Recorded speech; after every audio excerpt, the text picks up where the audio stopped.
기도하겠습니다. 하나님, 말씀이 능력인 것을 믿습니다. 하나님의 말씀을 듣겠습니다. 귀를 열어주시고 마음 문을 열어주시고 영의 귀를 열어 주옵소서. 예수님의 이름으로 기도합니다. 아멘.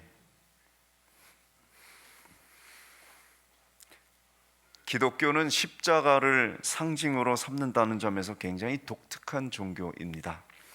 왜냐하면 십자가는 죄인을 처형하는 사형 도구였기 때문에 그렇습니다. 특히 십자가 처형은 매우 참혹하고 수치스러운 방식의 사형 도구였습니다. 그래서 로마 제국은 로마의 시민권을 가진 사람들에게는 십자가형을 집행하지 않았습니다. 식민지의 사람들, 그리고 노예들, 이런 사람들에게만 십자가형을 집행했습니다. 자, 이런 문화에서 십자가에 처형당한 예수님을 믿음의 대상으로 삼는다는 것, 이것은 굉장히 독특할 뿐더러 또 굉장히 이상한 신앙이기도 했습니다. 이해할 수 없는 신앙인 거죠. 수치스럽고 부끄럽고 연약하게 죽어간 그 사람을 신앙의 대상으로 삼는다. 이상한 신앙입니다. 그러나 기독교는 그때도 지금도 십자가를 구원의 핵심 진리로 믿고 있습니다. 참혹하고 수치스럽기까지 했던 십자가는 무엇 때문에 기독교의 핵심 진리가 된 것일까요? 그것은 일반적인 십자가와 예수님의 십자가가 다르기 때문에 그렇습니다. 일반적인 십자가와 예수님의 십자가가 다른 첫 번째 이유는 예수님의 십자가는 우리의 죄를 대신한 희생이었기 때문에 그렇습니다. 예수님은 죄가 없으신데도 죄인들과 같이 취급되시고 죄인처럼 십자가에 못 박히셨습니다. 마가복음 15장 27절에 보면 예수님은 강도 2명과 함께 십자가에 못 박히셨습니다. 이 2명의 강도는 추정하기는 몇 가지의 추정할 수 있는 근거들이 있는데, 그 중에 유력한 이론은 반로마 운동을 벌이다가 잡힌 사람들일 가능성이 높다는 겁니다. 왜냐하면 그 당시 로마는 주로 정치범들, 이런 사람들을 십자가에 많이 못 박았기 때문입니다. 그러니까 로마 입장에서 본다면 십자가 처형을 당해야 하는 정치범, 물론 그들의 입장에서지만 그들의 입장에서 죄인인 거죠. 혹은 다른 이유로 강도라고 불릴 수도 있습니다. 근데 예수님도 죄인으로 취급받아 십자가에 못 박혔습니다. 그래서 죄의 패가 그 십자가 위에, 머리 위에 죄의 패를 달아놓습니다. 무슨 죄 때문에 십자가에 못 박힌다. 근데 26절에 보니까 예수님의 십자가에 걸린 이 죄의 명이 유대인의 왕이었습니다. 유대인의 왕. 그건 예수님을 유대인의 왕으로 인정한다는 뜻이 아니라 네가 유대인의 왕이라고 주장하고 네가 유대인의 왕이 되려고 노력했지만 봐라, 십자가에 못 박히는 아무 힘없는 사람이다. 이렇게 사실은 조롱하는 말이죠. 예수님이 로마 제국에 대항하고 유대의 왕이 되려고 했던 인물이라는 뜻으로 거기 써놓은 겁니다. 비록 총독 빌라도는 예수님이 아무 죄가 없다고 생각했지만 예수님을 죽음으로 몰아간 세력이 그렇게 일을 꾸며갔습니다. 그래서 빌라도가 예수님이 죄가 없는 것 같은데도 못 박을 수밖에 없었던 이유는 이 예수님이 로마에 대항하는 자인데 당신 빌라도가 이 사람을 못 박지 않으면 당신은 로마의 충신이 아닙니다. 이런 말로 빌라도를 위협했기 때문에 그렇습니다. 자기의 정치적 생명을 소중히 여겼던 빌라도는 그래서 예수님을 유대인의 왕이라는 죄명 아래 못 박을 수밖에 없었던 거죠. 자, 이게 사람들의 눈에 보이는 십자가의 뜻이었습니다. 예수님의 십자가의 뜻이었습니다. 그런데 예수님은 사실은 죄가 없으신 거죠. 정치법이라는 죄목도 맞지 않지만 모든 면에서 예수님은 죄가 없으십니다. 히브리서 4장 15절 말씀을 이렇게 말합니다. 우리에게 있는 대제사장은, 그러니까 예수님은요, 우리의 연약함을 동정하지 못하실 리가 아니요 모든 일에 우리와 똑같이 시험을 받으신 이로되 죄는 없으시니라. 예수님이 죄가 없으셨지만 당신 자신이 십자가를 피하지 않으시고 결국 죽임을 당한 것은 우리의 죄를 대신하려고 하셨기 때문입니다. 우리는 죄가 있지만 예수님은 죄가 없으십니다. 여러분, 이걸 잘 기억하셔야 됩니다. 우리는 죄가 있지만 예수님은 죄가 없으십니다. 자, 조금 풀어가자면요, 우리는 죄가 있습니다. 하나님을 믿지만 우리는 하나님처럼 항상 의롭지 못합니다. 하나님이 용서하시지 않으면 우리는 죄인으로 그냥 취급받을 수밖에 없습니다. 하나님의 완전하심의 눈으로 보면 누구나 다 죄인이죠. 그래서 로마서 3장 23절은 모든 사람이 죄를 범하였음에 하나님의 영광에 이르지 못하더니 했습니다. 그러므로 우리는 모두 죄에 따른 형벌을 받아야만 했던 사람입니다. 하지만 하나님은 우리를 죄의 형벌에서 구하기를 원하셨습니다. 자, 그러려면 누군가가 우리의 죄에 따른 형벌을 대신 받아야 하는 겁니다. 죄의 값을, 우리가 죄의 값을 치러야 하는데 우리가 그 값을 치르지 않으려면 누군가가 대신 치러줘야 하는 거죠. 다른 사람의 죄값을 대신 감당하려면 하나의 조건이 있습니다. 반드시 죄가 없어야만 합니다. 내가 죄가 있는데 다른 사람의 죄를 내가 감당하겠다고 나설 수가 없는 거죠. 내 죄의 값을 내가 감당하기도 어려운데요. 그러니까 다른 사람의 죄의 값을 대신 감당하려면 반드시 죄가 없어야 하는데 이 죄가 없으신 유일한 분이 계셨습니다. 사람으로 오셨는데 죄가 없으신 분, 예수 그리스도, 하나님의 아들 예수 그리스도. 그래서 우리의 죄의 값을 담당하실 유일한 분이 예수 그리스도시라는 겁니다. 왜 예수 그리스도를 믿어야 구원받고, 왜 예수 그리스도를 받아들여야 죄 용서받으며, 왜 예수 그리스도를 믿어야만 하나님의 자녀가 되는가? 예수님만이 유일하게 죄가 없으신 분이기 때문에 그렇습니다. 그 일을 감당할 존재가 아무도 없기 때문입니다. 그래서 우리는 죄가 있지만 예수님은 죄가 없으시기 때문에 예수님이 우리를 대신해서 십자가에서 죄의 값을 치르셨죠. 그렇게 하심으로 우리가 죄를 용서받고 하나님과 평화를 누리게 되었습니다. 자, 이렇게요. 예수님의 십자가는 사람들이 보기에는 그냥 사형 도구였지만 하나님이 보시기에는 우리의 죄를 대신하여서 자신이 제물이 되신 희생의 현장인 거죠. 다른 사람들이 죽임당한 십자가와 달리 예수님의 십자가에서는 우리의 죄가 용서받는 구원의 사건이 일어나는 현장인 거죠. 예수님이 그렇게 하신 이유가 뭡니까? 죄가 우리를 멸망으로 인도할 것을 아셨기 때문입니다. 예수님은 죄가 우리의 인생을 망치고 우리를 영원한 죽음과 멸망으로 인도할 것을 아셨습니다. 너무 잘 아셨기 때문에, 그 심각성을 너무나 잘 아셨기 때문에 저와 여러분이 죄 때문에 영원한 멸망으로 들어갈 것을 십자가 위에 달리시면서 예수님은 아셨기 때문에 십자가에서 자신이 우리의 죄를 대신하신 거죠. 또 우리가 아무리 해도 죄를 해결할 수 없다는 것도 아셨습니다. 그래서 주님은 다른 강도들과 함께 죄인 취급을 받으시면서 십자가에서 자신을 희생하셨습니다. 십자가 위에서 주님은 우리의 모든 죄와 그 죄의 심각성을 다 알고 계셨습니다. 그러므로 누구든지 죄의 문제로 고민하는 이들은 반드시 주님 앞에 나와야만 해결받습니다. 우리의 죄의 심각성을 알고 그 죄를 해결하는 방법도 알고 그 죄의 해결을 위해서 자신이 희생당하신 유일하신 분 예수 그리스도 앞에 나와야만 우리는 죄를 해결받고 우리는 구원받을 수 있는 겁니다. 누구든지 죄의 문제로 고민하는 이들은 십자가에서 희생당하셨던 그 주님께로 나와야 합니다. 모든 사람이 사실은 죄인이기에 모든 사람이 십자가의 예수님을 믿음으로 받아들여야만 합니다. 죄를 용서받을 길도 십자가에 있고 죄를 이길 힘도 십자가에 있습니다. 아직까지 자신이 죄인임을 진정으로 고백하지 않은 분들은 십자가 위에 주님을 믿음으로 이렇게 고백하셔야 합니다. 주님께서 저의 죄를 대신하여 죽임당하셨음을 믿습니다. 주님이 저를 대신하여 죄의 값을 치러주셨기 때문에 저는 죄를 용서받고 구원받으며 하나님의 자녀가 되고 영원한 생명으로 들어갈 것을 믿습니다.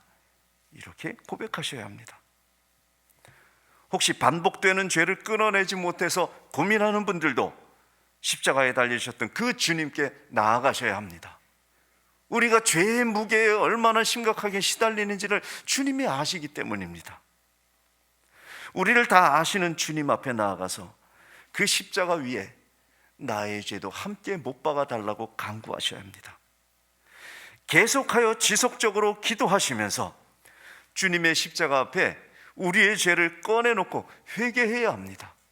그래서 반복적으로 이루어지는 죄의 끈을 끊어버릴 수 있어야 합니다.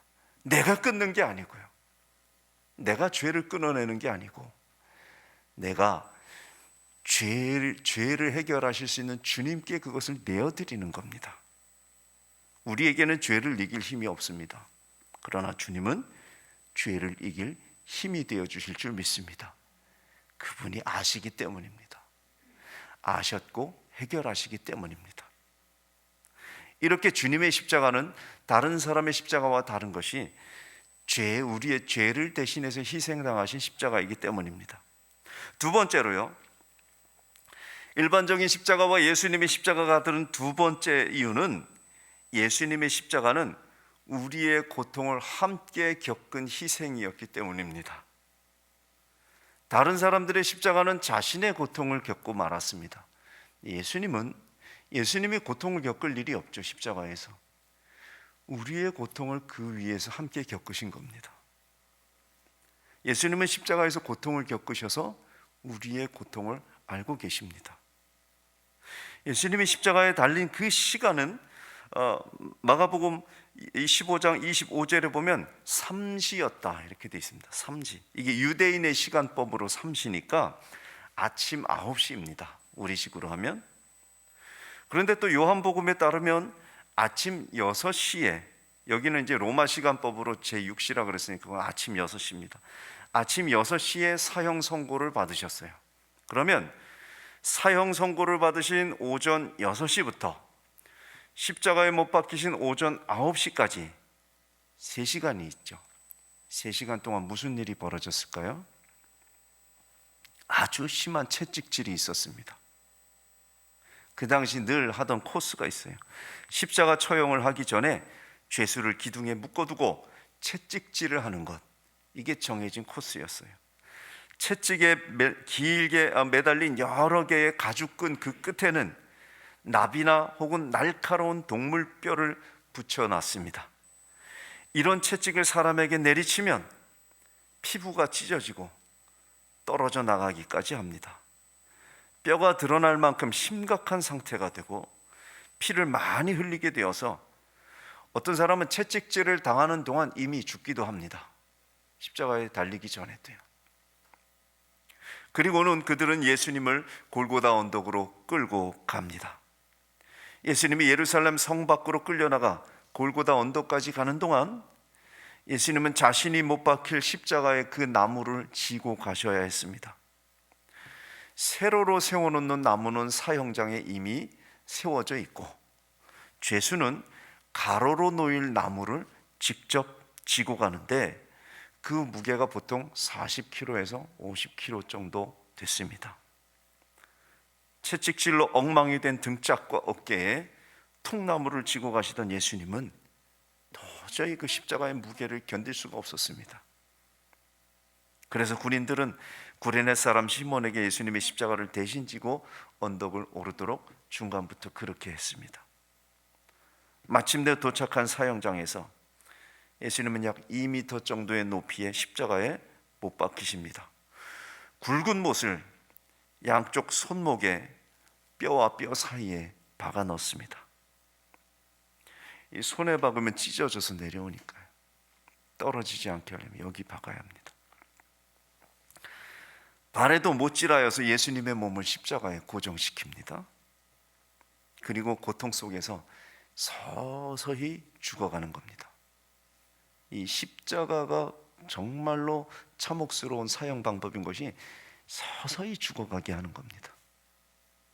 예수님의 몸에서 물과 피가 다 빠져나오고 숨을 쉬는 것이 힘들어지고 발로 버티던 무게가 너무 힘들어서 몸의 무게를 버티는 것이 어려워지고 그렇게 숨을 거두시는데 그때가 오후 3시였습니다. 아침 9시에 십자가에 못 박히셔서 오후 3시에 숨을 거두시죠. 이게 예수님이 당하신 고통입니다.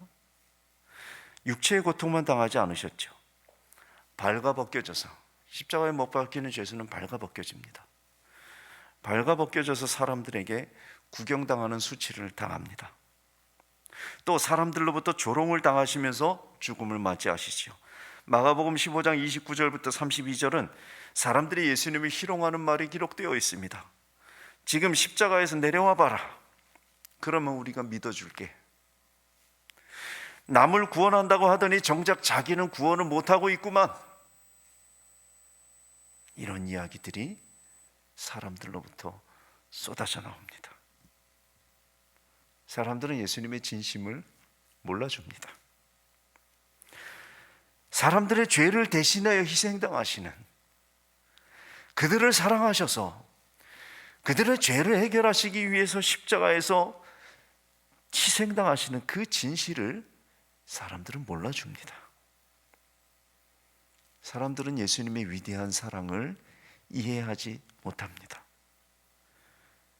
이해받지 못하고 억울한 가운데, 그리고 아무도 예수님이 왜 그렇게 못 박히시는지 제대로 알지 못하고 조롱하고 희롱하는 가운데 예수님은 몸에도 상처를 입으시고 마음에도 상처를 입으십니다.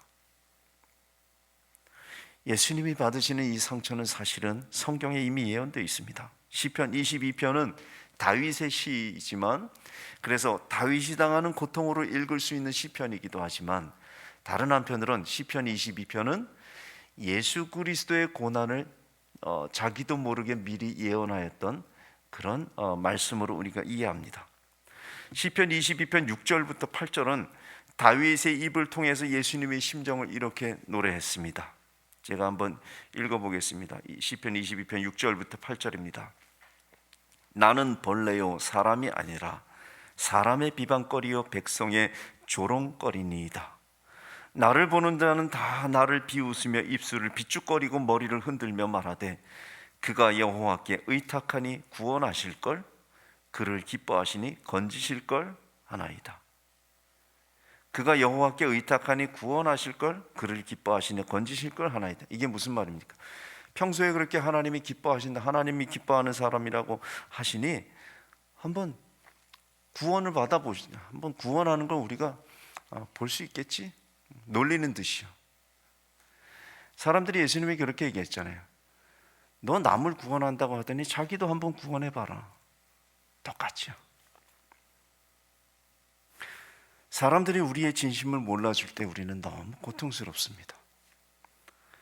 하나님을 섬기면서 받는 조롱의 목소리를 들을 때도 있습니다.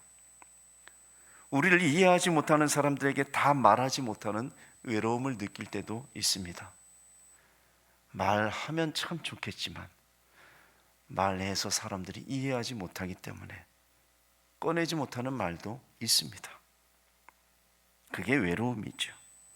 부당하게 대우받을 때 우리의 마음이 상합니다. 주님은 그런 것들을 몸소 겪으셨습니다. 그래서 우리의 고통을 아시는 거죠.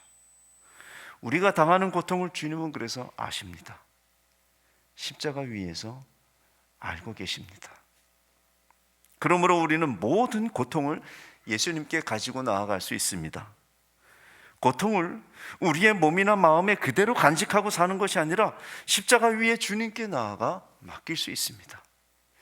사람에게 맡기지 못하는 고통도 주님께는 맡길 수 있습니다.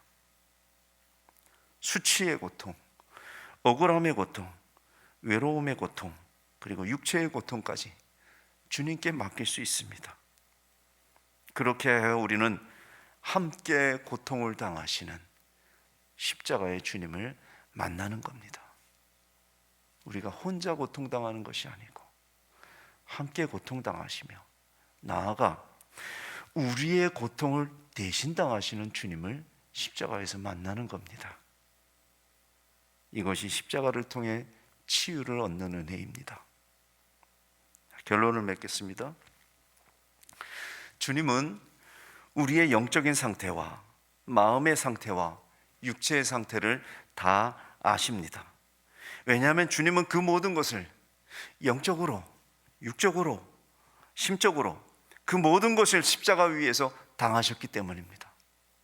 영적으로 우리의 죄를 대신하여서 형벌받는 고통, 육적으로 십자가에 못 박히는 고통, 심적으로 조롱받고 이해받지 못하고 외로움을 견뎌야 하는 고통, 다 당하셨습니다. 우리의 죄의 무게를 담당하셨고 우리의 고통을 짊어지셨습니다. 히브리서 4장 15절은 말합니다. 우리에게 있는 대제사장은 우리의 연약함을 동정하지 못하실 리가 아니요. 예수님은 우리의 연약함을 마음을 다해서 동정하신다. 같은 마음을 품고 이해하신다는 겁니다. 당하셨으니까요. 그러므로 우리는 주님께 모든 것을 털어놓을 수 있습니다. 눈물로 주님 앞에 내어놓고, 기도로 주님 앞에 내어놓고, 모든 것을 아시는 주님께 다 내어놓을 수 있습니다. 죄로부터 시작해서 고통에 이르기까지 주님 앞에 내어놓지 못할 것은 아무것도 없습니다. 여러분의 고통을, 그리고 여러분의 죄로 인해 고민하는 그 마음도 주님이 아십니다. 자기 안에 넣어두고 그냥 견디는 것이 아닙니다. 우리가 그런 것들을, 신앙은 내 힘으로 견디는 것이 신앙이 아닙니다. 신앙은 내가 강해지는 것이 아닙니다. 우리가 견딜 수 없기에 주님의 힘을 의지하는 것이 신앙입니다. 신앙은 내가 강해지는 것이 아니라 내가 연약하기 때문에 함께 하시는 주님을 의지하는 것입니다. 그래서 진짜 신앙은 우리는 불가능하다, 나는 불가능합니다 하는 것에서 진짜 신앙이 출발합니다. 나는 이것을 견디는 것이 불가능하고, 나는 이것을 안고 가는 것이 불가능하고, 나는 이것을 해결하는 것이 불가능합니다. 그래서 주님께 나아갑니다. 주님이 아니면 나는 살 수 없습니다. 주님이 아니면 해결할 수 없습니다. 이때 진짜 신앙이 시작되는 겁니다. 그러므로 주님의 도움을 얻으려면 우리의 연약한 것들을 견디는 게 아니라 연약한 것들을 주님께 꺼내놓아야 합니다. 영적으로 약하고 육적으로 약하고 심적으로 약한 것들을 주님께 꺼내놓아야 합니다. 그분이 다루실 수 있도록. 우리가 정말 약하다는 것을 인정해야 합니다. 그래서 주님이 도우시도록 우리를 모든 것들을 맡겨야 합니다. 그래야 주님이 우리를 인도하십니다. 여러분의 것으로만 가지고 있던, 그래서 여러분의 힘으로만 견디던 것들을 십자가 앞에 쏟아내십시오. 우리의 힘으로 버티려는 시도를 멈추고 주님께 넘겨드리십시오. 십자가 위에서 우리의 영적인, 육적인, 심적인 연약함과 고통을 다 겪으시며 이해하시는 주님께, 다 알고 계시는 주님께 여러분의 모든 것을 넘겨드리고 맡기십시오. 그래야 구원의 사건이 일어납니다. 맡겨야 구원이 일어나는 겁니다. 모든 것을 아시는 주님께 모든 것을 꺼내놓고 기도하십시오. 십자가의 주님을 만나는 은혜가 여러분에게 이 한 주간 동안 충만하기를 축복합니다. 기도하겠습니다. 주님, 주님께 맡겨드리지 못할 것이 무엇이 있습니까? 주님은 다 아시는데, 주님은 모든 것을 이해하시는데, 주님은 우리의 것을 맡아서 다루어 주시기를 원하시는데, 우리가 주님께 꺼내놓지 못할 것이 무엇이 있겠습니까? 주님, 우리의 연약한 모든 것들을 꺼내놓습니다. 주님께 아뢰을 때마다 주여 우리를 새롭게 하여 주옵소서. 죄를 꺼내놓고 회개할 때마다 용서의 은혜가 임하게 하시고, 우리 마음의 고통을 꺼내놓을 때마다 주님 우리 마음을 위로하시고 새 힘을 불어넣어 주시옵소서. 주님, 육체가 연약한 이들이 자신의 육체 연약함을 주님 앞에 꺼내놓을 때 몸이 치유되는 역사도 베풀어 주시옵소서. 우리에게 함께하여 주옵소서. 예수님의 이름으로 기도합니다. 아멘.